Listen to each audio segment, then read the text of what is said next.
పూరా లోకల్. ఇలా ఎవరైనా సరే నేను సవాలు విసురుతున్నా, అది ఢిల్లీలో ఉండే మోడీ అయినా సరే, గల్లీలో ఉండే కేడీ అయినా సరే, చర్చ పెడతాం. పార్లమెంటులోనా, అసెంబ్లీలోనా, రైతు రాజ్యం ఎవరు తెచ్చిండ్రు, రైతులకు అండగా నిలబడ్డది ఎవరు తేల్చుకుందాం. రాండి చర్చలకు.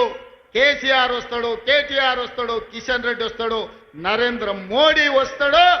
కాంగ్రెస్ పార్టీ కార్యకర్తలను తీసుకొని నేను వస్తా అని సూటిగా సవాలు విసురుతున్న మిత్రులారా, మీకందరికీ తెలుసు, మహిళలు కాంగ్రెస్ పార్టీ ఈ దేశానికి రాష్ట్రపతిని మహిళను చేసింది. కాంగ్రెస్ పార్టీ ఈ దేశానికి ప్రధానమంత్రిని మహిళను చేసింది. ఆ ఉక్కు మహిళ శ్రీమతి ఇందిరాగాంధీ ఈ దేశంలో సీలింగ్ చట్టాన్ని తీసుకొచ్చి వేలాది ఎకరాలు, లక్షలాది ఎకరాల భూములను దొరల గడీలలో మూలుగుతుంటే ఆ భూములను గుంజుకొని దళితుల, గిరిజనులకు పంచిపెట్టింది. ఇల్లు లేని వాళ్ళకు ఇందిరమ్మ ఇల్లు ఇచ్చింది, కట్టుకోవడానికి పట్టా లేని వాళ్ళకు ఇంటి పట్టానిచ్చింది. దున్నుకునే వాడికి భూమి లేకపోతే దున్నేవాడికి భూమి అని గ్రామాలలో 25 లక్షల ఎకరాల భూమి ఇవాళ ఇందిరమ్మ ఇచ్చింది.